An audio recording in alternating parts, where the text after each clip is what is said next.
Allez-y. C'est très important. LCI, pratiquement pendant une semaine, ils ont dit Bamako est encerclé.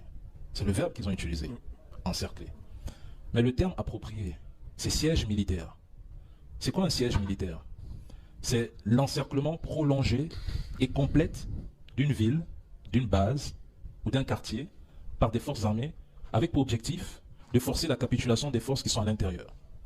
On peut prendre le cas de Alep, en Syrie. Oui. Entre 2012 et 2016, qu'est-ce qu'ont fait les Russes, les Syriens, Bachar al-Assad et le Hezbollah? Ils ont encerclé Alep. Ils ont imposé un blocus alimentaire, médical, énergétique, économique. Ils ont bombardé Alep. Le résultat de cet encerclement, les forces à l'Est ont fui. Maintenant, le plus important, c'est que lorsqu'on parle d'encerclement, il faudrait que la force qu'il impose ait ce qu'on appelle une capacité opérationnelle. La capacité opérationnelle répond à 5 critères. Il faut des hommes, ce que les terreaux n'ont pas. Il faut des armes, ce que les terreaux n'ont pas. Il faut la logistique, ce que les terreaux n'ont pas. Il faut l'organisation, ce que les terreaux n'ont pas. Et le cinquième point le plus important, il faut le terrain. Ont-ils le terrain là-bas au Mali? Non.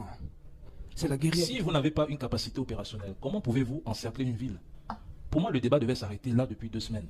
On n'avait pas besoin d'inviter des pseudo-journalistes qui ont la haine du Mali pour venir prêcher leur haine. Non. Méthodiquement, stratégiquement, on pose les bases. Vous voulez encercler? Oui. Avez-vous une capacité opérationnelle? Non. Arrêtez de parler d'encerclement. C'est pour ça que le chef chef en communication des rebelles, il s'est prononcé en disant il faut quand même reconnaître que le JNIM n'a pas la capacité d'envahir Bamako. Et il ne disait pas faux. Parce que la réalité, elle est là. Donc, qu'est-ce qu'ils font? Ils mènent une guerre cognitive. Ils mènent soi-disant une guerre économique. Mais je dirais même que ce n'était pas une guerre économique. C'était juste des attaques logistiques. Une guerre logistique. C'est-à-dire, on sabote un convoi, ça crée peut-être des pertes en termes de finances, de rendement, etc. Mais pour dire que c'était un blocus qui allait faire sombrer Bamako, je dis à un moment donné, il faut qu'on cesse de manipuler les Maliens avec les mots. Parce qu'ils ont tendance à manier les mots, c'est comme s'ils prennent les Africains pour des cons. Pour des gens qui ne s'instruisent pas. On lit, on s'informe, on voit, on constate. Et nous sommes capables aujourd'hui d'apporter nos analyses qui sont factuelles. Nous ne faisons pas de la propagande, les propagandistes c'est eux. Parce que vous ne pouvez pas venir dire à un public que Bamako est encerclé. Encerclé signifie quoi? Et d'ailleurs, Bamako est encerclé. Vous connaissez un peu Bamako. Pour encercler Bamako, vous avez besoin de contrôler la pipe. D'un encerclement, hein.